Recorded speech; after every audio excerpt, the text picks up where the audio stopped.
minha linda. Glória a Deus. Ela está cuidando de mim, gente. A paz do Senhor. Por favor, minha linda. A paz do Senhor, meninas. Pode se sentar. Podem se sentar. Menopausa é um negócio, gente. Né? A gente sente frio, sente calor, sente frio, sente calor. Não deixa aqui que daqui a pouco eu vou sentir frio de novo. Tudo bem com vocês? Glória a Jesus. Estou feliz demais de estar aqui com vocês. Que oportunidade única, maravilhosa. E fiquei sabendo que vocês ficaram na minha cola um bom tempo, né, pastora G? Oh, aleluia! Os perseverantes. E quem perseverar até o fim, né? Oh, gente, a gente brinca assim, mas é porque fica difícil de atender as demandas mesmo, mas a gente sabe que não é só sobre a nossa agenda, sabe? É sobre o propósito e o tempo perfeito de Deus. Então, quando chega o tempo de Deus, chegou. E esse é o melhor tempo. Essa semana mesmo eu fiz uma live sobre um livro maravilhoso de uma amiga minha que se chama A Espera na Vida Cristã. O lugar da espera na vida cristã. E assim, todas nós estamos em um lugar de espera, né? E como o Senhor trabalha na espera. Como eu fico pensando, Jesus teve que esperar, por que a gente não tem paciência para esperar? Ele ficou 30 anos sendo preparado para executar o seu ministério em 3. Sendo gente, sendo filho, sendo irmão, sendo primo, sendo aprendiz de carpinteiro. Sendo gente. Às vezes a gente acha que o que aparece, né, quando a gente vai estudar o cedro do Líbano, a quem o salmista nos compara, né, que aqueles que esperam, confiam no Senhor, eles serão como a palmeira e como o cedro do Líbano. O cedro do Líbano, enquanto ele cresce 1,5 centímetro, meu bem, 5 centímetros. 5 centímetros acima da terra, ele cresce 1,5 metro para baixo. E por isso ele pode alcançar até 40 metros de altura e 14 metros de diâmetro. Você já parou para pensar? É assim que é essa árvore que nós somos comparados como filhos de Deus. O cedro do Líbano é uma árvore fortíssima e quanto maior as rochas no subsolo, mais ela desenvolve a sua raiz. Ou seja, quanto mais obstáculos, quanto mais coisas difíceis a gente enfrentar, mais fortes, mais altos e mais sombra nós ofereceremos, né? Tudo no cedro do Líbano é aproveitado. Tudo. A resina, a madeira, o templo, né? Ele foi construído, o primeiro templo, ele foi construído com cedro do Líbano. Então, assim, é uma madeira extraordinária. E quando eu fico pensando sobre essa história dessa árvore majestosa, mal a gente sabe que enquanto 5 centímetros para baixo, 1,5 metro, a raiz é sempre mais importante. O que as pessoas não enxergam é sempre mais importante. Nós estamos numa época de muita aparência. E o Senhor não se importa com a aparência. Ele deixou isso bem claro para Samuel, quando Samuel logo se impressionou, quando Eliabe entra na sala, ele bota os olhos em Eliabe. Eliabe devia ter um porte parecido com o do rei Saul. Era um guerreiro, era o primogênito de Jessé. Ele devia ter um porte de guerreiro, ele devia ser alto, ele devia inspirar, assim, só de olhar, liderança. Tanto que o profeta de Deus falou, eis aí o ungido do Senhor. O Senhor, não, Samuel, não se engana não, porque eu olho o coração, e eu estou rejeitando o coração de Eliabe. E quem ele foi ungir, não foi Eliabe, não foi Abinadab, não foi Samar, não foi os outros 7 irmãos de Davi. Foi um mocinho, de pouca idade, aspecto gentil, ruivo, de gentil aspecto, ou seja, não espantava uma mosca. E Deus continua sendo o mesmo. Não é sobre quem nós somos, é sobre quem Ele é em nós. Recomeçar. Antes de nós refletirmos sobre esse tema, eu quero convidar você a escutar uma canção. Deixar uma canção ministrar ao seu coração. Tá pronto aí, pessoal?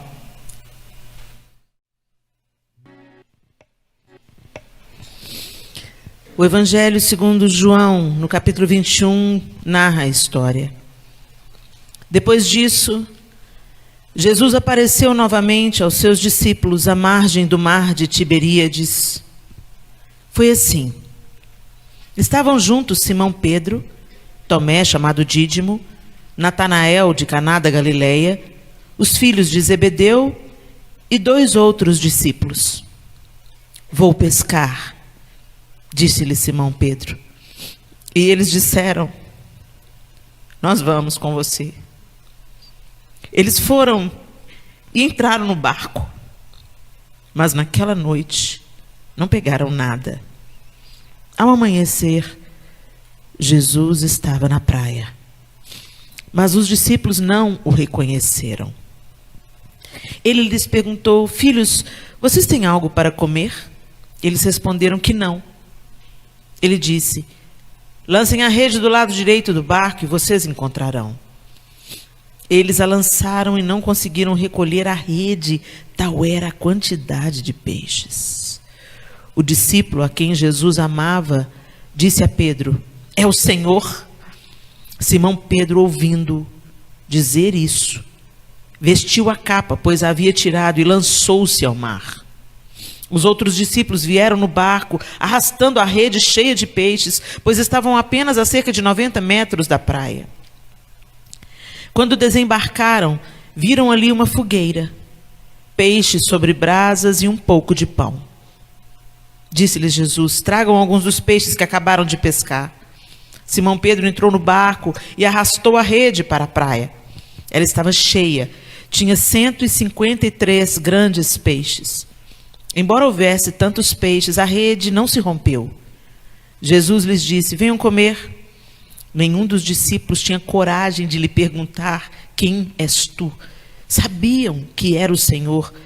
Jesus aproximou-se, tomou o pão e o deu a eles, fazendo o mesmo com o peixe. Esta foi a 3ª vez que Jesus apareceu aos seus discípulos, depois que ressuscitou dos mortos. Depois de comerem, Jesus perguntou a Simão Pedro, Simão, filho de João, você me ama mais do que estes? Disse ele, sim, Senhor, tu sabes que eu te amo. Disse Jesus, cuide dos meus cordeiros. Novamente Jesus disse, Simão, filho de João, você me ama? Ele respondeu, sim, Senhor, tu sabes que te amo. Disse Jesus, pastoreie as minhas ovelhas. Pela 3ª vez ele lhe disse, Simão, filho de João, você me ama? Pedro ficou magoado por Jesus lhe ter perguntado pela 3ª vez, você me ama? Ele disse, Senhor, tu sabes todas as coisas e sabes que te amo.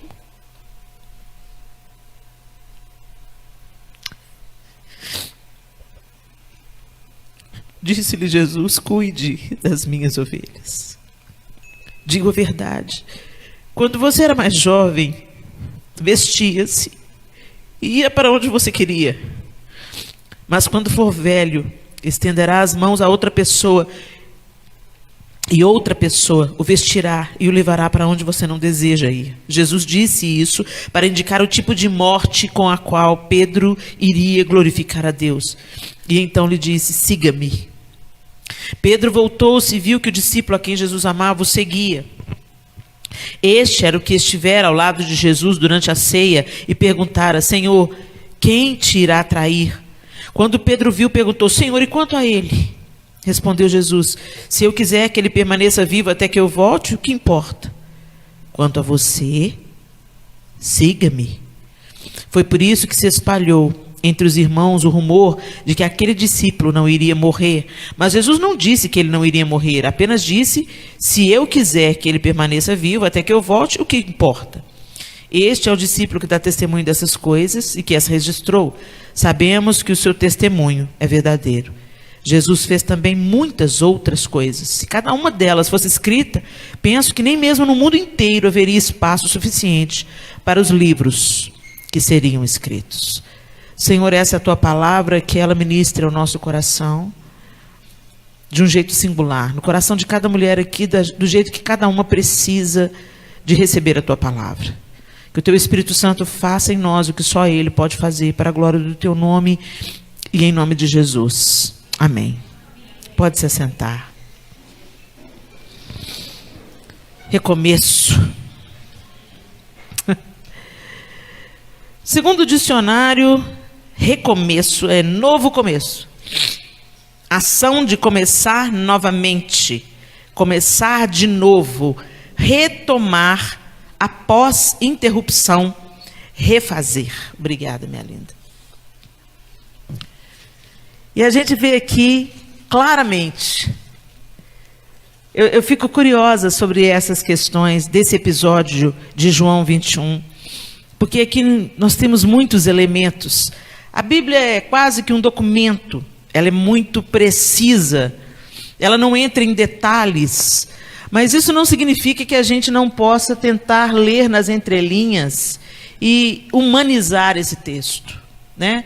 Porque Pedro e os discípulos, embora eles fossem homens e estivessem numa outra cultura e num outro tempo, eram gente. E gente é gente. Nós somos sujeitos às mesmas emoções, às mesmas tentações, às mesmas inclinações, né? Cada um na sua área de vulnerabilidade, mas todos nós vivemos a nossa humanidade. Todos nós somos limitados. E Jesus havia sido crucificado e morto. Gente, os judeus, então na cabeça daqueles discípulos, todos eles judeus, se esperava o Messias. A promessa do Messias é que o Messias iria estabelecer um reino e elevar novamente Israel ao topo do mundo, vamos dizer assim. Um líder político, um líder que iria governar como Davi governou, como Salomão governou.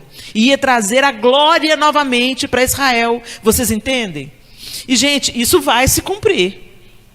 Porque o Senhor, Ele não vai arrebatar a igreja e nós vamos ficar lá no céu para sempre, não.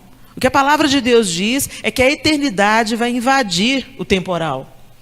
E que todas as coisas serão restauradas. Novos céus e nova terra. E que a nova Jerusalém, ela desce do céu e se estabelece na terra. E Jesus é que será o governante. Ok? Essa é a expectativa cristã. Essa é a esperança cristã. Toda sede de justiça que a gente tem, e a gente tenta estabelecer isso através de homens sérios e tentando votar da melhor maneira possível nos nossos representantes, a gente nunca vai experimentar a plenitude do que a gente quer, porque o homem é mau, porque o sistema está arruinado e corrompido por Satanás. O mundo jaz no maligno. Muita calma nessa hora, não estou dizendo que você tem que jogar a toalha e parar de orar, e parar de eleger os seus representantes, seja para vereadores, deputados, senadores, e fiscalizar os caras. Isso não significa que nós não temos que treinar pessoas capacitadas, não para proteger o nosso gueto, mas para reinar com justiça, com retidão para todos, mesmo para quem é diferente da gente. Ok? Não estou dizendo isso não. Eu estou dizendo que a nossa esperança não está no homem. Embora Deus possa levantar governantes retos, justos, que governem com justiça e retidão, e que possam trazer períodos de alívio para a nossa jornada terrena, a nossa esperança está em Deus e no reinado que Jesus vai estabelecer. Só Jesus pode trazer a igualdade que o socialismo prega. Gente, o comunismo e o socialismo têm um discurso lindo, para quem não estuda muito a fundo, claro. Quando você vai estudar o Capital e você vai ver toda a ideologia por trás de uma pseudo-igualdade social, tem um sistema maligno por trás, como tudo que o diabo faz. Ele lança uma coisa muito boa, muito sedutora, com ares de justiça e de verdade, mas quando você vai ver a estrutura do negócio, é corrompida também. Por quê? Porque tem o dedo do homem, gente. E onde tem o dedo do homem, estraga tudo, né? Porque nós estamos vivendo ainda num contexto de queda. Mas Jesus vem aí. E essa igualdade, essa beleza, esse alívio, essa liberdade, essa segurança que nós esperamos viver, nós viveremos com o reinado de Cristo. Só que a cabeça deles não admitia o Messias, filho de Deus. Não tinha essa associação. Para eles o negócio é que o Messias é um cara que vai derrubar Roma, que era o governo opressor da época, né? Vai derrubar Roma vai restituir o governo, Israel vai restituir a sua glória, a glória que foi perdida nos tempos de exílio na Babilônia, a glória que foi perdida. Daí para frente eles passaram sempre a ser um povo escravizado, um povo oprimido. Então o Messias vai chegar e vai resolver tudo e vai nos restituir a glória. E aí chega Jesus. Jesus pregando o amor, Jesus pregando perdão, Jesus pregando a tolerância, Jesus falando assim: ama os seus inimigos. Como você pode mandar eu amar o Império Romano? Assassino. Não cabia, não casava. Por isso que os estudiosos, os letrados, os doutores da lei daquela época olharam para Jesus e falaram: não é ele, não cabe na nossa, porque tem que ser um cara eloquente, um cara poderoso. Olha aí mais ou menos. Olha aí mais uma vez um Davi aí, ó. Né? Não tinha aparência. Isaías fala que não havia nele beleza nem formosura. Ok, isso estava se referindo a, muito provavelmente, ele crucificado, né? Mas Jesus não tinha uma aparência que devia inspirar muito poder, não. Agora, tinha alguma coisa nele que atraía as pessoas para ele. Mas os bambambãs da época tinham inveja dele, queriam matar, e definitivamente não o aceitavam como o Messias de Deus. Que Messias fraco é esse? Que Messias fraco é esse que manda perdoar, andar uma milha, andar a segunda milha, dar a túnica e também a capa? Que história é essa? A gente quer justiça, a gente quer vingança, a gente quer a espada derrubando o Império Romano, e a gente quer de novo ter o poder e o governo. Então, definitivamente Jesus era um cara que não cabia na caixinha de Messias de um judeu. Só que os seus discípulos, caminhando com ele, o viram fazer coisas que só o Filho de Deus podia fazer. Ele não era como os outros Messias, porque na época de Jesus, muitos líderes também se levantavam como promessa de Messias. Aí eles levantavam discípulos, começavam a seguir, daqui a pouco esse cara aprontava fazia alguma revolução, Roma vinha e pisava nesse cara igual uma mosca. E aí os discípulos falavam: não é ele não, morreu, então não é ele não, vamos achar o outro Messias, vamos achar o Messias, esse era o Messias errado, vamos achar o Messias certo. E esse era o processo. Os discípulos, vários Messias, pseudos Messias surgiam, e os discípulos começavam a seguir aquele Messias, e de repente o cara morria, e os discípulos desolados falavam: não era ele não, vamos embora, partir para a próxima. Só que Jesus, ele fez coisas extraordinárias, e esses discípulos falaram: verdadeiramente tu és o Cristo, ungido de Deus. Tu és o Messias. Tanto é que em alguma oportunidade eles falaram: vamos, Senhor, agora, aproveita que o povo está aí do seu lado, aproveita que, que eles estão vendo a maravilha, vamos agora tomar o poder. E Jesus, cascou fora, né? E aí, mas amém, eles viram coisas extraordinárias, e principalmente Pedro. Gente, Pedro era do círculo mais íntimo de Jesus. Entre os 12, 4 eram mais chegados, e Pedro estava no meio. Ele sempre estava no meio. Quando outros ficavam de fora da sala, Pedro estava dentro. Agora vocês imaginam, gente, esses homens que viram Jesus curando, Jesus ressuscitando mortos, Jesus fazendo Pedro andar sobre as águas, e ele mesmo vir andando sobre as águas, multiplicação de pães 2 vezes. Vocês imaginam eles verem o jovem gadareno sendo liberto? Eles viram isso tudo. Ninguém precisava de contar para eles. E Pedro estava lá na transfiguração. Ele viu Moisés, ele viu Elias e ele viu Jesus. A gente não tem noção do que significa. Agora vocês imaginam esses caras no sábado. Imagina esses caras no sábado após crucificação. Espera aí, ele morreu. Como todos os outros Messias morreram. Como que ele não era o Messias? Eu fico imaginando o conflito das emoções desses caras. E ainda mais Pedro.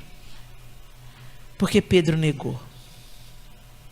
Por nada. Como a música do Estênio Márcios, cantada pelo João Alexandre, conta.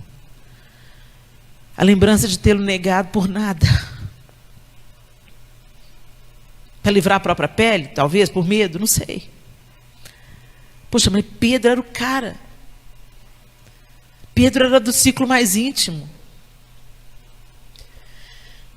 Eles estavam temerosos, eles estavam trancados em casa, passaram o sábado trancados em casa, pensando, somos os próximos. E eu fico imaginando as confusões de pensamentos. Ele morreu, então ele não era o Messias. Porque entenda, gente, eles ainda não tinham recebido o Espírito Santo. Muitas coisas fizeram sentido para eles, encaixou todas as peças depois que o Espírito Santo desceu sobre eles. E que fez eles discernirem todas as coisas. Hoje nós cremos em Jesus, não é porque a gente tem o intelecto mais desenvolvido, não. Você crê em Jesus hoje porque o Espírito Santo abriu os seus olhos e te revelou Jesus Cristo. Esse entendimento que nós temos hoje de Cristo como Filho de Deus, que nos resgata e nos dá acesso ao Pai, quem nos dá essa compreensão e quem nos faz crer nisso é a obra do Espírito. Graças a Deus pelo Espírito Santo. E no sábado eles estão assim, eu fico pensando particularmente em Pedro. Como ele se sentiu. Como ele se sentiu quando o galo cantou e a profecia que Jesus disse sobre ele cumpriu. Gente, quando Jesus foi preso no Getsemane, Pedro falou assim, mas é claro que o senhor não vai morrer. Nós todos morreremos no seu lugar. Pedro e os outros disseram isso para ele. Mas é claro que o senhor não vai morrer. Se for necessário, eu morro no seu lugar. Daqui a pouco está Pedro negando. Igualzinho a gente. A gente fala, não, essa Pedro, hein, pisou na bola. Igual a gente. A gente também vira e mexe, pisa na bola. Você é devotada ao Senhor, entregue ao Senhor, até que uma outra proposta interessante chega na sua... Ah, Senhor, isso não deve ter nada demais não, né, Senhor? E a gente termina por negar Jesus, às vezes, com as nossas atitudes, com as nossas palavras, com a nossa vida. E Pedro estava lá. Eu fico imaginando o que estava passando pela cabeça dele. Essa foi a terceira vez. Mas nas outras duas vezes, a gente não vê Jesus se dirigindo a Pedro. Jesus apresenta para eles, pela primeira vez, ele manda as mulheres avisarem. E é tão lindo que Jesus fala assim, diga a Pedro e aos outros. Jesus te chama para o recomeço todo dia. Por que ele citou Pedro? Porque ele devia saber exatamente o que Pedro estava se sentindo, um fracassado. O que eu não podia ter, a única coisa que eu não podia ter feito, eu fiz. Né? Ele foi lá, cortou a orelha do cara. A gente tem uma irmã que a gente está acompanhando na internet, ela bombou aí. Eu coloquei um post dela essa semana no meu Instagram. A irmã, como é que ela chama, gente? Alguém sabe o nome dela aí? Girlê, não. Como é que é o nome dela? Gente, mas a irmã é maravilhosa. E ela fala, ela vai descrevendo na linguagem assim, né, da comunidade. Aí o mano, cara, foi preso. Aí Pedro pula no miolo, corta a orelha do cara. Como é que ela chama? Dona Genilda. Gente, segue a Dona Genilda, ela é maravilhosa. Aí Pedro pulou no miolo, corta a orelha do cara. Atitude errada. Mas o mano foi lá e colou a orelha do cara. Gente, é sensacional. Segue a Dona Genilda, porque ela é espetacular.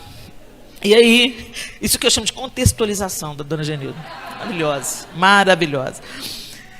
E foi isso que aconteceu. Então Pedro foi lá, né, todo apaixonado, corta a orelha do cara, pula no miolo, corta a orelha do cara, mas daqui a pouco está negando. A gente vem, baba na igreja, o chão fica uma poça assim. Depois, amanhã, já está lá fazendo o que é abominação diante do Senhor. Olha, bendito seja Deus, gente, porque o Senhor não nos trata segundo... É por isso que a gente não é salvo segundo as nossas obras, senão a gente estava lascado. Graças a Deus que é pela graça. Mas não barateia a graça. Que é de graça para você, mas não foi para Jesus, não. Aí, essa história da hipergraça, essa graça baratinha, que o povo pensa que pode continuar pecando. Gente, quem entendeu a graça, apesar de lidar com a humanidade, com a própria vulnerabilidade todo dia, não aceita. A gente busca crescimento, santificação. É um processo na nossa vida, né, onde Deus vai sendo glorificado dia após dia. Aí eu fico imaginando o sentimento de fracasso de Pedro, de não dignidade, não. E Jesus se apresenta. Primeiro ele manda as mulheres avisar, elas avisam, eles não acreditam muito. Daqui a pouco Jesus brota no meio deles, com as portas fechadas. E fala para Tomé, como se ele tivesse ouvido na hora que Tomé falou: põe a mão aqui do lado. Era Jesus num corpo glorificado. Era o mesmo corpo, porque as marcas estavam no corpo. Mas era um corpo diferente. Eu tenho uma opinião cá para mim, sabe, gente? Isso não é teologia, tá? Essa é a opinião da Helena, ok? Eu tenho uma opinião que é o seguinte: que quando o corpo de Jesus foi glorificado, ele veio com todo o seu vigor. E ele tinha um aspecto de um ser humano no auge do seu vigor e juventude. Um homem de 33 anos naquela época, porque andava muitas distâncias, era muito calejado pelo sol, pelas temperaturas extremas, né? Israel, o calor é calor de deserto e o frio é neve. Então, assim, e eles não tinham os confortos que o mundo tem hoje. Então, as pessoas de 33 anos, elas eram mais calejadas, mais envelhecidas. A última visão que eles tiveram de Jesus era de Jesus absorvendo como uma esponja todo o pecado do universo. Então ele ficou desfigurado, não apenas por ser espancado. Mas você já viu uma pessoa quando ela está depressiva, triste, angustiada, como o semblante dela muda? Agora você imagina o peso do pecado inteiro em cima de Jesus, do mundo inteiro. Então, assim, a última visão que eles tinham de Jesus era esse Jesus, desfigurado pela tortura, desfigurado pela crucificação, desfigurado pelo pecado. Por isso que eles não identificavam, essa é uma teoria minha, imediatamente o mestre. Porque ele estava num corpo, eu imagino, corpo glorificado, você imagina, gente? O corpo era corpo, mas atravessava a parede. A gente não tem nem ideia do que vem por aí. A gente não tem nem ideia. Nem olhos viram, nem ouvidos ouviram, nem jamais penetrou no coração humano. Spielberg, em toda a sua genialidade, nunca imaginou o que Deus vai preparar para nós aí. Mas Jesus não se... O texto bíblico não fala que Jesus reportou algo a Pedro. Primeiro encontro, segundo encontro, eu fico imaginando Pedro, né? Gente, eu sou muito Pedro. Aí eu fico imaginando assim, impossível, daqui a pouco eu sou uma covardona, né? Aí eu fico imaginando Pedro assim: fala comigo, me absolve, me absolve. Eu fico pensando assim, a angústia de Pedro se dirige a mim, olha para mim, será que o Senhor já me perdoou? Sabe como? E eu fico imaginando assim: Jesus, depois eu te pego, Pedro, né? Então, eu vou te pegar a sós, eu vou te pegar e vou me dirigir diretamente a você, mas ainda não chegou a sua hora. Então eu fico imaginando ele falando com todos. Ele fala com todos. O único aquele é Tomé: põe a mão aqui, Tomé. Você duvidou de mim, né, e tal. E ele dá instruções para os discípulos. E eu fico imaginando o olho de Pedro: fala comigo, olha para mim. Porque quando o galo cantou, gente, uau. E Jesus nada. Aí ele fala: vou pescar. O que esse vou pescar significa? Vou voltar àquilo que eu fazia. Vou retomar a minha antiga profissão. Não fui aprovado. Eu falhei com o mestre. Vou voltar para as minhas redes, vou voltar para o meu ofício. Também me passa pela cabeça que quando ele falou vou pescar, ele devia estar num estado de angústia tão grande que os outros falam assim: eu também vou. Para não deixar Pedro sozinho. Porque Judas já tinha feito bobagem. E o povo queima o Judas, né? Queima o Judas, bate no Judas, gente. Até parece que a gente tem moral para queimar o Judas. Engraçado, né? A justiça do homem como trapo de imundícia. Ele vai lá, judia do Judas. Você traiu Jesus. Você traz Jesus todo dia. Com a sua picaretagem. Com as suas conversas fiadas. Né? Com a fofoquinha. Você está traindo Jesus também. Porque ele manda você fazer uma coisa, você faz outra. Você está demonstrando a sua infidelidade. Aí a gente vai e queima o Judas. Eu não sei aqui nessa região se vocês têm esse hábito, mas na minha infância, agora não mais, mas Minas Gerais, gente, na época no sábado de aleluia, né? O sábado de aleluia era o dia de malhar o Judas. Aí construía um bonecão, enforcava o bonecão, punha fogo no bonecão, a meninada batia com porrete no bonecão. Dia de malhar o Judas. Ai de nós para malhar o Judas, gente. Agora, não se esqueçam, o Judas tinha andado com eles 3 anos, era amigo deles. Eles comiam juntos, eles tinham visto os mesmos milagres juntos, eles estavam comungando de tudo, da presença do Pai juntos. Então vocês acham que eles também não sofreram? Primeiro pelo golpe de Judas, pela traição dele. E segundo, por ele ter se matado. Que dureza. Perder um amigo para o suicídio. Que coisa terrível. Então eles estavam angustiados no extremo. Aí eu fico pensando, Pedro fala, vou pescar. Os outros falam, eu vou também. Tipo assim, não deixa Pedro sozinho não, galera. Tá mal, o cara tá mal, caladão, para baixo. Judas já fez o que fez, cola no Pedro. Tem cá para mim que pode ter sido isso também.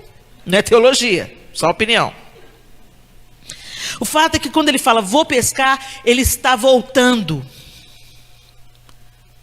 ao seu hábito antigo, à sua profissão. E ele estava pensando, imagino eu, quando você passa 3 anos, você deixou as redes. Jesus falou, deixa as redes e segue.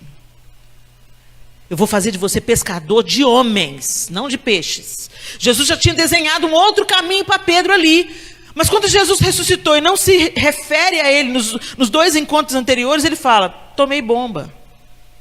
Às vezes Deus não responde a sua oração. Deus não fala com você o que você está querendo ouvir. E você pensa, tomei bomba. Não seja precipitado. Deus tem o tempo certo de te falar e a maneira certa de falar. Fica firme aí, continua se santificando, e continua buscando, e continua esperando a resposta do Senhor. E deixa Ele desenhar o seu recomeço. De onde você vai partir. Porque a gente é muito precipitado, e a gente é muito apressado. E às vezes a gente quer recomeçar, mas a gente recomeça no lugar errado, do jeito errado, retomando o que Jesus já mandou você largar. Aí você quer pegar de volta. Você quer pegar de volta aquele relacionamento. Minha cara já falou tudo? Laço do inferno na sua vida. Aí você está lá querendo retomar. Ai, mas ele vai se arrepender. Ele vai mudar.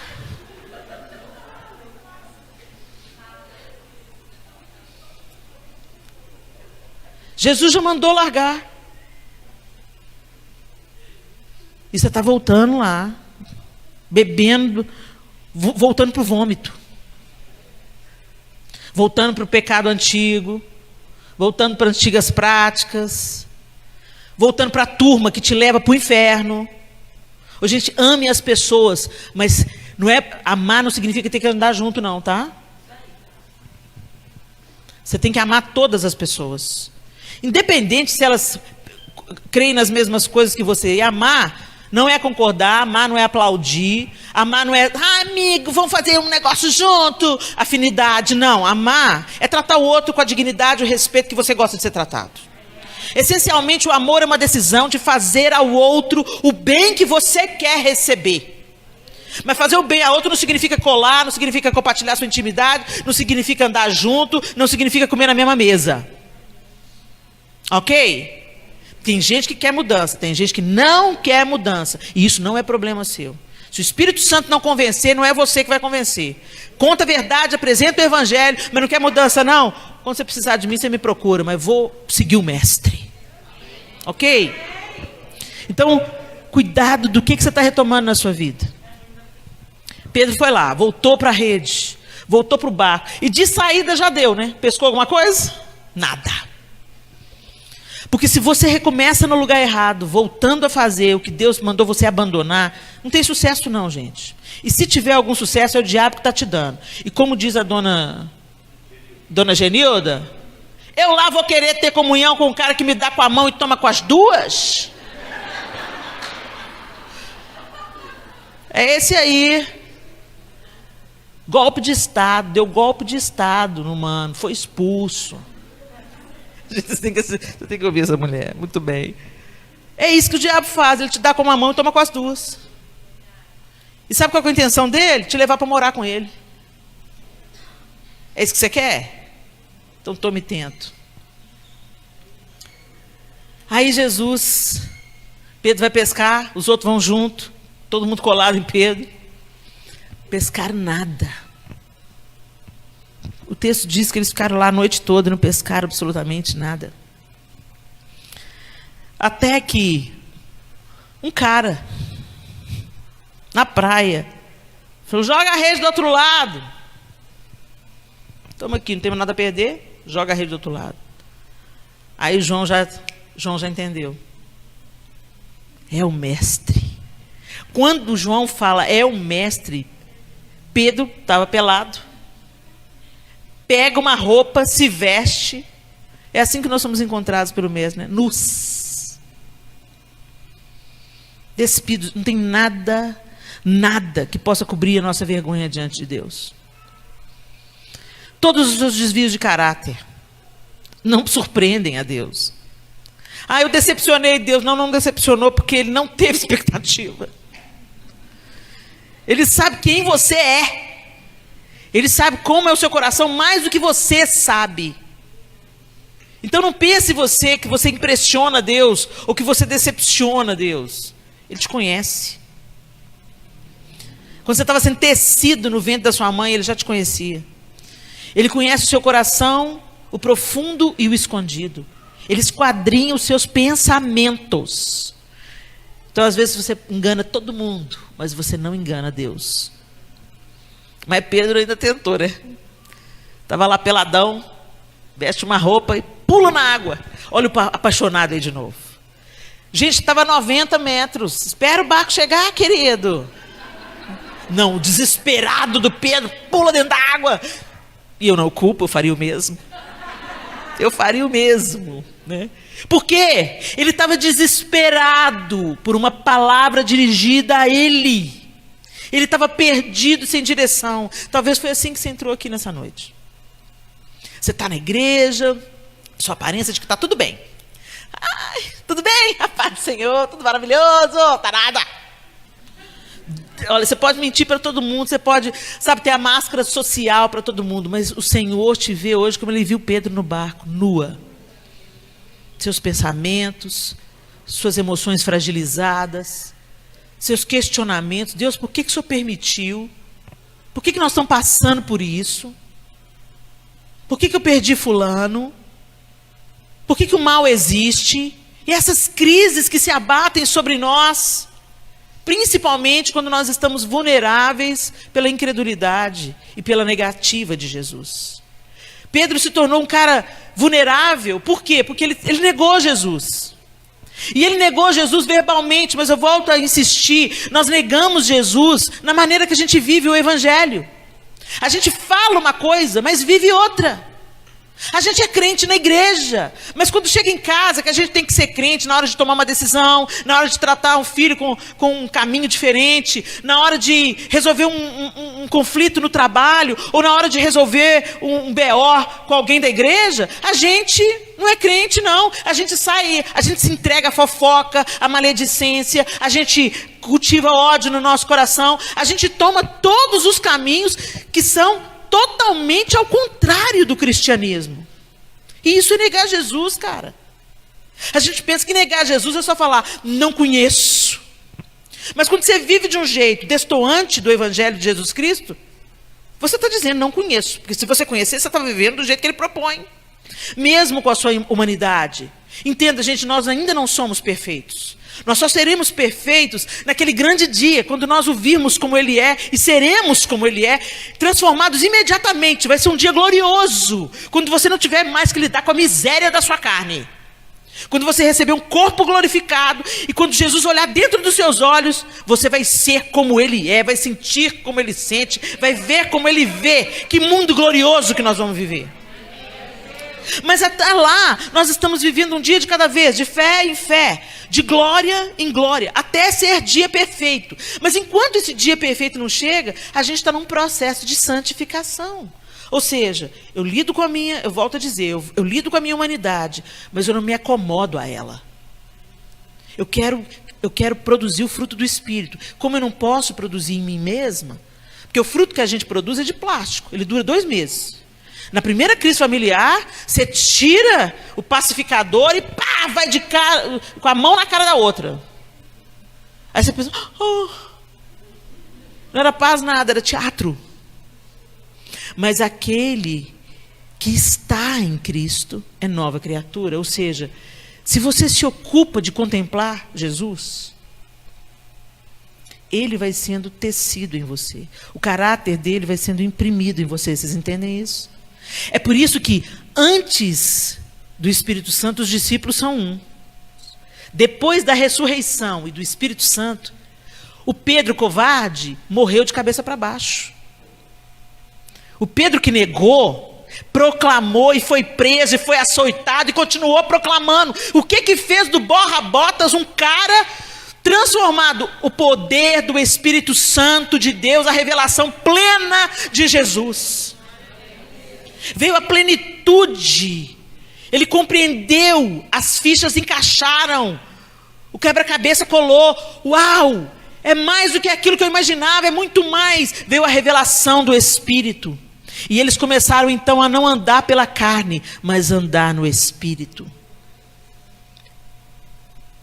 E gente, andar no Espírito é uma vida de manutenção. Você não lê a Bíblia uma vez por semana, sacou? Porque como é que a gente contempla Deus se a gente não pode ver Ele? Helena, você fala essa parada de contemplar Deus. Como é que eu vou contemplar Deus? Ele é invisível. Você contempla Deus na palavra. Não é assim que a gente canta? No início eras a palavra, o verbo se fez carne. A palavra de Deus revela quem Deus é. É por isso que ela está sendo tão atacada. É por isso que agora tem a nova aqui. O Antigo Testamento é a lei. Nós vivemos o tempo da graça. O Antigo Testamento ultrapassado. Quem fala isso não entendeu nada sobre a Bíblia. A palavra de Deus é uma narrativa linear. É a história da humanidade, com princípio, meio e fim. Nós estamos perto do ápice, que é a redenção de todas as coisas. Do ápice não, do desfecho. O ápice foi a crucificação e ressurreição. Mas desde Gênesis, Deus estava preparando o Messias. Quando Abraão sobe com Isaac o Monte Moriá, quem subiu carregando a madeira? A lenha. Quem estava com a lenha? Isaac. Aquilo era uma sombra do que haveria de vir. Deus entregando o seu único filho em sacrifício. E quem levou a madeira do sacrifício, quem subiu a montanha com a madeira foi Isaac. E a Bíblia é cheia dessas. E quando a gente vai enxergando a Bíblia, a gente vê que é uma narrativa só. O Antigo profetiza, o Novo Testamento cumpre. E a palavra de Deus que Jesus se refere é todo o Antigo Testamento, o Novo estava sendo escrito. A palavra de Deus que o apóstolo Paulo fala que a gente deve observar é o Antigo Testamento, não o Novo, porque o Novo estava sendo escrito. Então, eles não rasgaram o Antigo Testamento. Eles desenharam a conclusão e o cumprimento da profecia do Antigo. Então, quando você lê a Bíblia com esse olhar, você vê que nada se perde, que não tem jeito de um livro escrito em 1500 anos, por 40 autores diferentes, ser tão integrado. Tem que ser sobrenatural. Tem que ser um livro que não foi escrito por homens apenas. Eles foram homens inspirados pelo Espírito. E quando eu começo a dizer que nem toda a palavra de Deus é inspirada por Deus, eu abro precedência para o diabo fazer o que ele quiser. Porque aí eu vou selecionar da palavra só o que me convém. Toda a Bíblia é a palavra de Deus. É o referencial que a gente tem. E você pode esperar, daqui para frente, mais ataques contra a palavra de Deus, mais questionamentos, e mais gente importante e relevante questionando o ensino das Escrituras. Busquem a sabedoria de Deus, porque a sabedoria do homem é loucura. Busquem a revelação do Espírito. Contempla Deus através das Escrituras.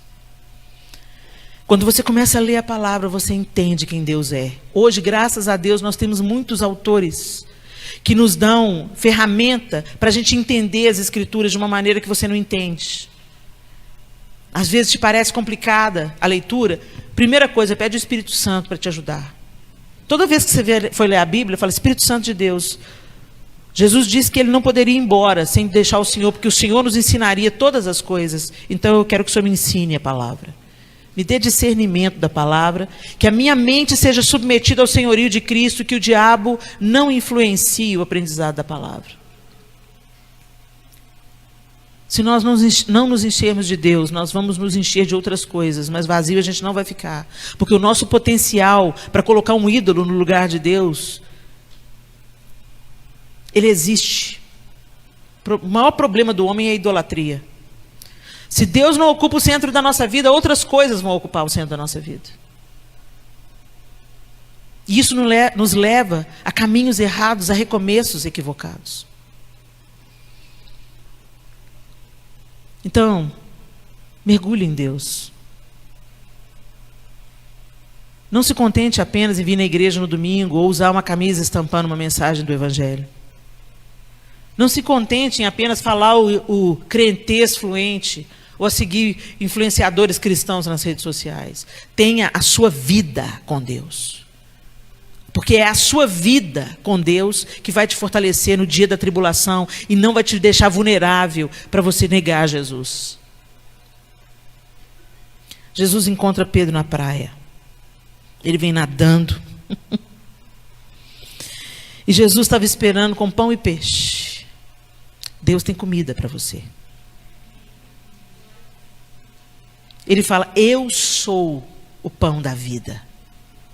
Eu sou a fonte da água da vida. Quem beber de mim nunca mais terá sede, e eu serei nele uma fonte a jorrar para a vida eterna. Gente, mas a gente bebe de tudo quanto é fonte e come de tudo quanto é pão, menos do pão da presença. Quando a gente percebe, a gente está exausto, incrédulo. A gente começa a ficar irritado. Umas palavras chatas, igual essa que eu estou dando agora, né? Incomoda. Ai, que palavra chata. Pensei que essa mulher ia trazer uma palavra de ânimo. Sabe? De vitória, de recomeço. Não vou te enganar não, filho. Sabe? Eu não vou te enganar não. É o porrete na bigorna com você no meio que te forja. Esses tapinhas nas costas, esse evangelho coaching, não vai te levar para o céu não, já vou te avisando. Onde você confia na força do seu braço, vai dar não. O coaching é um profissional maravilhoso que eu respeito profundamente, no lugar dele. Atuando, preparando pessoas para a sua vida profissional, sendo um encorajador, ajudando as pessoas a se descobrirem, né, os seus potenciais, seus talentos para servir a comunidade, para trabalhar de uma maneira mais eficaz. Maravilhoso. Mas se eu chego aqui no púlpito e começo a falar: fala para você mesmo, eu venço, eu faço, eu destruo, a força está em mim. Gente, a força está em você igual aqueles bonecos de gás do posto de gasolina. Aí você fica feliz e cheio de força no culto, segunda-feira, aí terça-feira tem um BO na sua casa. E aí fica os crentes, bonecos, gente. O Senhor quer te dar constância. Em qualquer...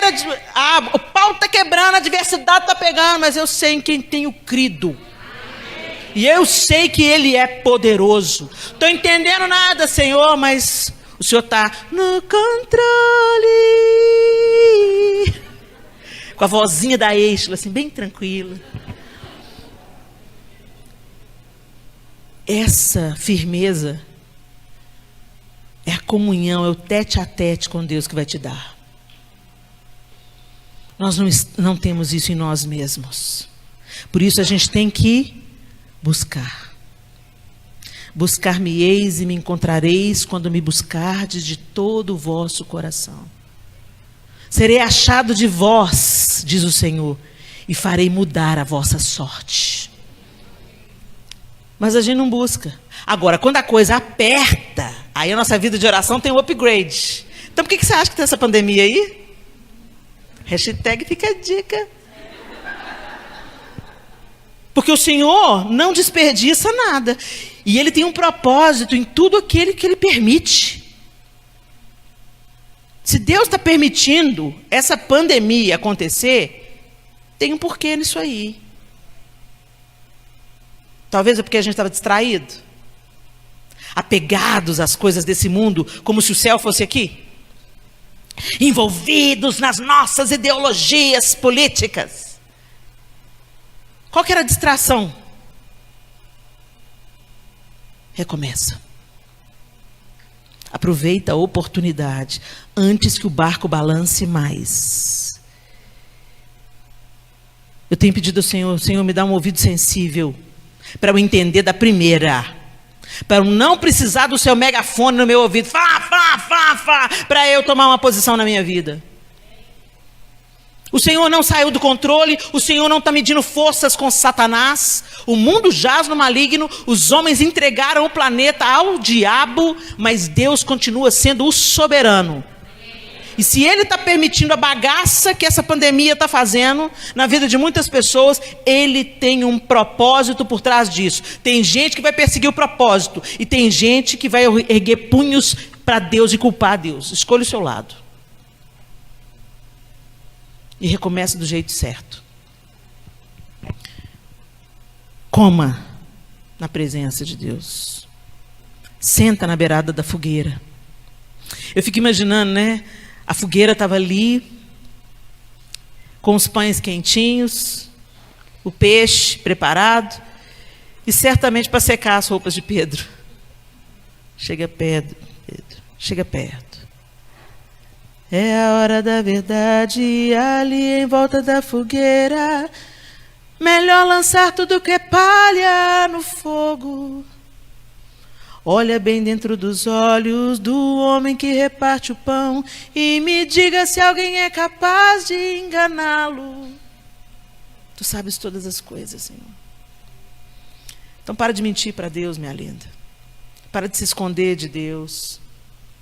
Para de nutrir as suas raivas de Deus secretamente, pensando que Ele não sabe. Rasga o seu coração. Seja sincero. Eu fico pensando que o texto também diz para a gente que eles não tinham coragem de perguntar se era o mestre. Eles sabiam que era o mestre. Ele tinha um aspecto diferente. As atitudes mostravam que era o mestre. Mas eles ficavam assim inibidos. Até a hora que Jesus se dirige a Pedro. Tu me amas? Jesus disse assim: aquele que tem os meus mandamentos e os obedece, esse é o que me ama. Não são nossas canções de amor. Não são nossos atos de justiça. Quando eu vivo em santificação, eu sou a beneficiada com isso. Deus não se beneficia disso. Deus é Deus, gente. Ele é santo. Ele está estabelecido. A gente vai passar como uma poeira. Ele é eterno, poderoso. E a nossa oportunidade de eternidade é estando nele. Quando nós... Não que ele desejasse a morte, porque ele sabia também do propósito que ele tinha. Mas ele estava em paz para passar para o lado de lá a hora que o Senhor chamasse. Será que nós temos isso? Não, Helena, nós não temos. Então vamos começar pelo menos a andar nessa direção, gente. Contemplando Deus. Comendo do pão dele. A gente canta a música, né? Este é o meu respirar. Este é o meu respirar. Tua vontade feita em mim. Será? E este é o meu pão. Jesus, tu és meu pão. Tua palavra. Gente, será que é isso mesmo? Deus é o nosso ar, Deus é o nosso alimento. Porque todo dia a gente precisa de respirar e todo dia a gente precisa de comer. Você precisa de Jesus todo dia? Você tem essa ciência, essa sede, essa fome, essa necessidade de Jesus todo dia? Ou você só lembra dele no domingo? É isso aí, gente, ó. Deus está querendo que a gente cresça. Deus está querendo tirar a gente da meninice, desse relacionamento utilitarista com Deus, que a gente só lembra quando tem Deus, quando a barra pesa. Aí a gente corre para Deus. Deus está querendo que a gente tenha vida com Ele, e não episódios com Ele. Quando a gente olha para Enoque, quando a gente olha para Noé, quando a gente olha para Moisés, quando a gente olha para Abraão, né? A Bíblia fala, Enoque andou com Deus, Noé andou com Deus, Abraão andou com Deus. Andar com Deus não é um episódio de domingo.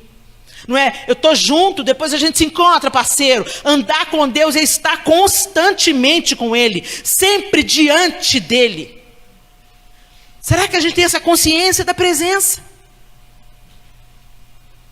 Por isso que Jesus está olhando nos olhos de Pedro e perguntando: tu me amas? Então apacenta as minhas ovelhas. Vai fazer o que eu te mandei fazer, Pedro. Por que você está buscando peixe de novo? Vai cuidar de gente, Pedro. Cuida dos meus cordeiros, cuida das minhas ovelhas. Vai em busca das pessoas que eu te confiei. Recomeça do lugar certo. Por que você está voltando? Tu me amas? Eu te amo, Senhor.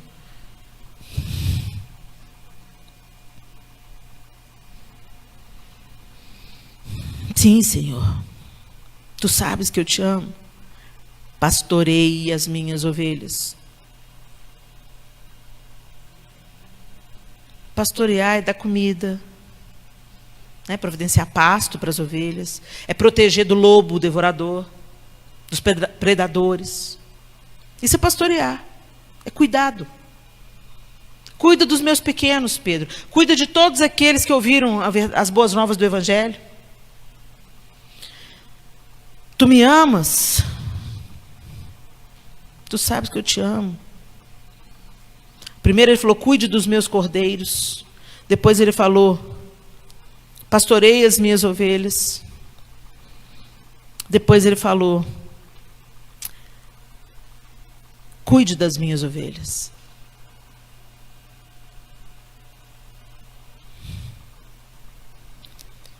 E Jesus disse a eles, quando você era jovem, Pedro, ele já fala, já manda real: você vai cuidar? Você vai cuidar. Estou te dando aqui sua missão. E vai chegar um tempo que você vai ser levado para onde você não quer ir. E a sua morte vai glorificar o meu nome. Aí Pedro, o que fez? Logo já pensou em Pedro, em João. E esse aí? Não é a gente? Purinho, gente. A gente sempre está querendo saber o que Deus vai fazer na vida da outra. Hashtag cuida da sua vida. Deus está usando fulano, né? Pois é, só o fulano sabe o que ele tem que tratar na vida dele, naquilo que ele... a quem muito é dado, muito será cobrado. Para de cobiçar o chamado do outro, o ministério do outro, o relacionamento do outro com Deus. Vai construir o seu. Vai construir o seu relacionamento com Deus. Vai ter um tete a tete com Deus. Você vai querer saber qual é o recomeço que Deus quer que você tenha. E se empenhe nisso, se desdobre sobre isso e vai cumprir o propósito de Deus para você nessa vida. Ao invés de ficar preocupado com o propósito de Deus na vida do outro, ter inveja, ter ciúme, pensar: Deus tem filho predileto, que olha lá, a bênção na vida da irmã. Só você sabe. Não, só Deus sabe e ela sabe o que você não sabe. Rapadura é doce, mas não é mole, não.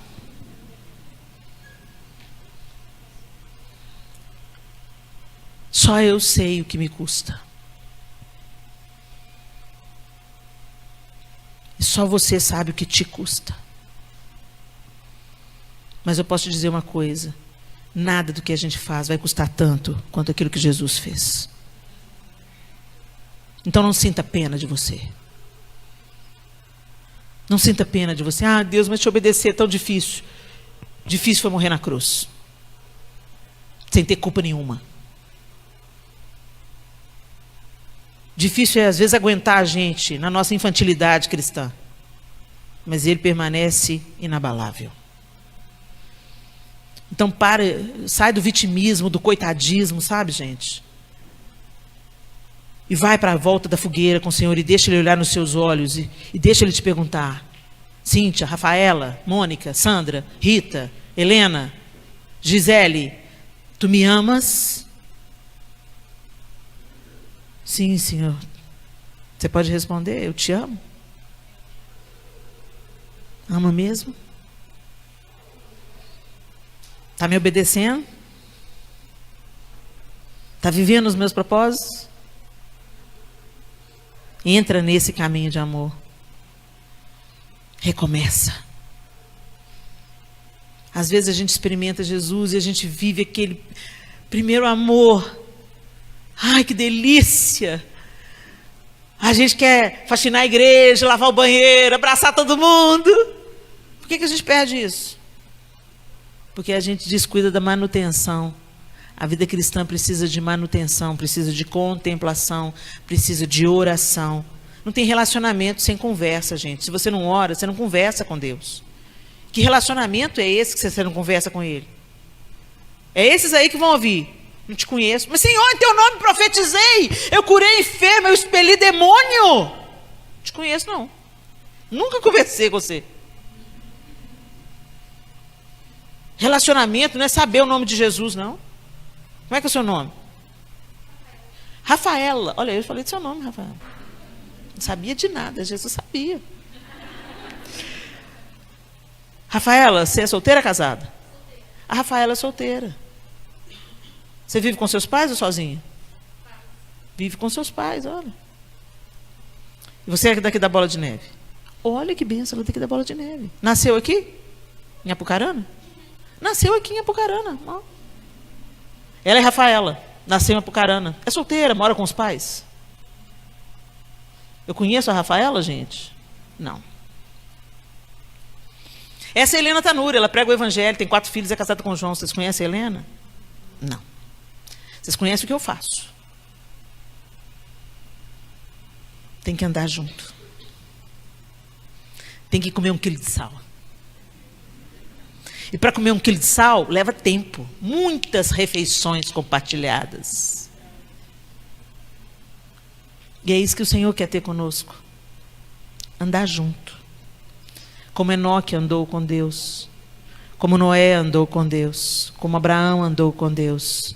Jesus veio para te dar a possibilidade de andar com Deus. E para você recomeçar, tem que ser daí. Andar com Deus. Para recomeçar certo, você tem que sair desse barco, pula na água e vai para onde Jesus está. Gruda os olhos nele, até ele liberar uma palavra sobre você. Gruda os olhos, os ouvidos, os sentidos, come do pão que ele quer te dar, come do peixe que ele quer te dar, se aqueça no fogo que ele fez e deixa ele te dirigir daí para frente. Feche os seus olhos.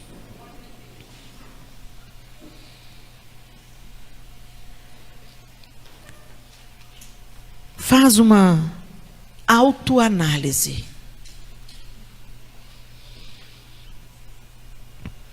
Como é que está seu relacionamento com o Senhor?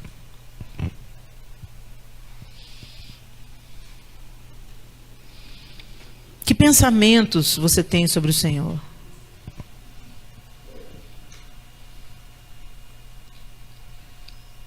Você para contemplar Deus?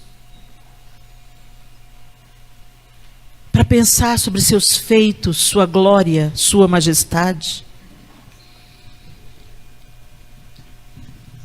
Para enxergá-lo nas entrelinhas de cada texto, de cada salmo, de cada episódio, de cada palavra dele para os discípulos?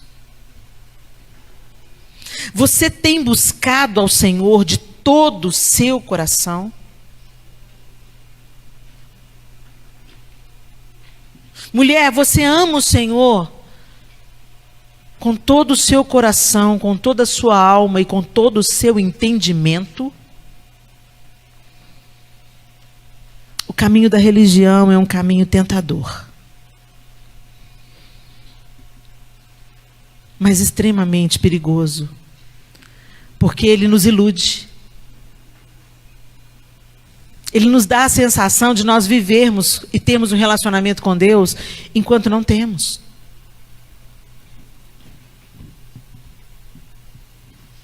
Sabe aquela pessoa que fala que é amigo do famoso porque tirou uma foto com ele?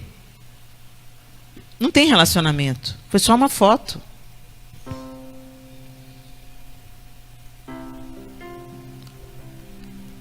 Jesus não quer uma foto, ele não quer um episódio, ele não quer um encontro num acampamento apenas.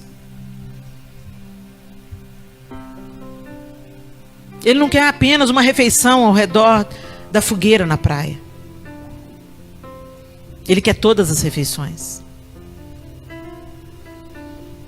A promessa dele é tão linda que ele fala: eis que estou convosco todos os dias, até a consumação dos séculos. A presença dele está, mas quantas vezes nós ignoramos essa presença? Nós não temos a consciência da presença. A gente vive de episódios e de êxtases, quando a luz é propícia, o ambiente é propício, a música facilita. Isso tudo é muito gostoso, gente. Mas o casamento, ele não vive só de um encontro sexual por mês. Um casamento não sobrevive de silêncios. E nós somos a noiva e nós estamos nos preparando para o casamento com o noivo. Como que ele vem buscar uma noiva que não quer intimidade com ele? A noiva de Cristo está querendo intimidade. A noiva de Cristo está querendo mais e mais e mais. E está ansiando: vem logo o dia do casamento. Vem o dia do casamento. Mas aí a gente vê como é que a gente está com os pés afundados nessa terra, quando a gente fala: não, Jesus, espera mais um pouquinho, porque eu tenho que formar. Espera mais um pouquinho, Jesus, porque eu quero ter filho primeiro. Não, espera mais um pouquinho, Jesus, que eu quero casar aqui nessa terra primeiro, antes de casar com o Senhor. Quando os portugueses chegaram no Brasil, o subsolo estava entupido de ouro. E eles deram para os índios espelhos e bugigangas, sem nenhum valor, mas com muito brilho. E o diabo faz a mesma coisa com a gente todo dia. Ele coloca na sua mão um celular que te rouba o seu tempo devocional. E você fala que não tem tempo para Deus, que não consegue ler a Bíblia. A gente tem pão, mas a gente está morrendo de inanição, porque estamos vivendo de jujuba, vivendo de fast food. E quem come porcaria vai morrer logo. Se você quer uma vida espiritual sólida, se você quer recomeçar na direção certa, no propósito certo, desfrutando da vida abundante. Gente, Jesus veio para dar vida abundante. E quando a Bíblia fala isso, não se refere apenas à vida no porvir. A vida abundante é para ser desfrutada aqui. Embora o reino de Deus esteja para ser manifestado na sua totalidade, nós, como filhos de Deus, já vivemos hoje sob o reinado. Então já é para a gente desfrutar hoje da vida abundante, mas a gente não está desfrutando, porque estamos apegados a espelhinho e bugiganga que essa vida oferece, aos brilhinhos vagabundos que Satanás oferece para a gente todo dia. É um tempinho mais na internet, é uma rede social para você exibir a sua vaidade, é aquele papinho que não leva a nada, é aquela amizade com gente que não te faz querer ter mais sede de Deus. E você vai empurrando a vida com a barriga. Aí chega na hora do culto, você vem com a sede, com a fome, e tudo vira palavra de amor na sua boca. Mas esse amor é só da boca para fora.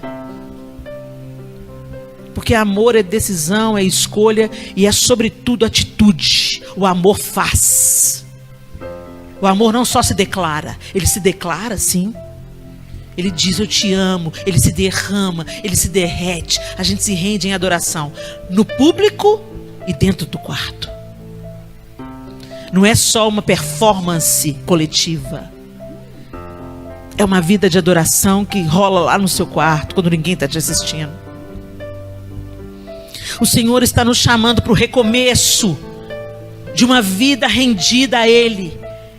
O Senhor está nos chamando, mulheres, para ser como Noé, como Enoque, como Abraão, andarmos com Deus 24 horas por dia, 7 dias por semana. Sair na rua sabendo: Deus vai fazer alguma coisa com você e através de você na vida de alguém. Você não está no mundo a passeio, você está vivendo para a glória de Deus. Você já vive sob o reinado do Eterno, e tudo que você faz prosperará. E prosperidade, gente, ele não fala só de sucesso financeiro, não. É sobretudo de sucesso emocional, espiritual. É sermos curadas nas nossas debilidades emocionais, nas nossas carências emocionais. É nos fortalecermos emocionalmente para encarar o que tem de vir. Tem dia de chorar, sim. Tem dia que amarga na boca, sim. Mas inclusive nesses dias o Senhor é digno de ser adorado. Quando a minha oração não é ouvida ou não é imediatamente respondida, o Senhor continua sendo digno de ser adorado. Deus não nos deve nada, Ele já nos deu tudo. Ele nos fez assentar com Cristo nas regiões celestiais. Ele nos deu vida abundante. A porta está aberta para você ter comunhão com Deus. Agora você não precisa do sumo sacerdote, você não precisa de um intermediário, a não ser Cristo. Você entra na presença do Deus eterno a hora que você quiser. Você não precisa de uma linguagem rebuscada e religiosa para falar com Ele. Você pode rasgar o seu coração e falar: Pai, está doendo demais, me ajuda.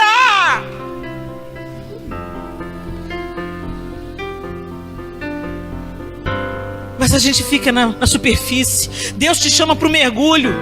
Deus te chama para ser submerso, onde você não vai ver o tsunami passar.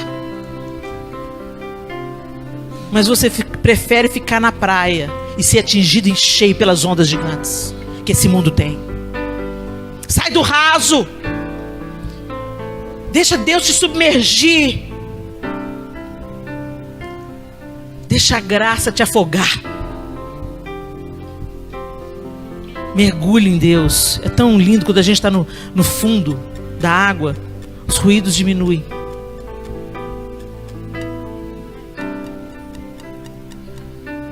O que você vai ter que abrir mão? É por isso que Jesus fala: quem quiser vir após mim, negue-se a si mesmo. Essa parte que pega, porque a gente não quer abrir mão das nossas preferências. E os índios preferiam os espelhinhos com ouro, diamante brotando da terra. Eles preferiam espelhinho. A ignorância nos faz fazer isso. A ignorância da riqueza que está em Deus, da plenitude que está em Deus, da alegria que está em Deus, do prazer, da segurança que está em Deus, e do braço de Deus nos sustentando de pé no dia que a gente tinha tudo para estar no chão. Quando você entende isso, compreende a riqueza que está nele, você não vai trocar por espelhinho. Mas o diabo te coloca brilho, glitter, espelho, todo dia. Recomeça. Retoma. Retoma de onde houve um abalo. Retoma de onde houve uma queda. Retoma de onde houve uma derrota. Retoma o teu caminho. Retoma o teu lugar. A porta permanece ainda aberta. Não fique esperando, pode entrar. Na hora o confronto dói, mas cura. Aceite a correção, aceite o amor, aceite o perdão, aceite a graça.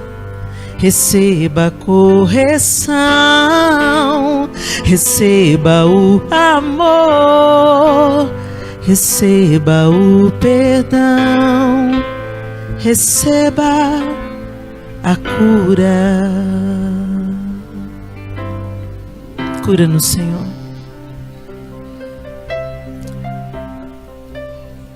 Ajuda-nos, Senhor. Nessa noite, a gente pode orar como o apóstolo Paulo orou. O bem que a gente quer, a gente não consegue fazer, mas o mal que a gente não quer, é esse que a gente faz. Mas nós não queremos seguir, Deus, ou recomeçar do ponto errado. Nós não queremos retomar, Senhor, aquilo que o Senhor já mandou a gente largar.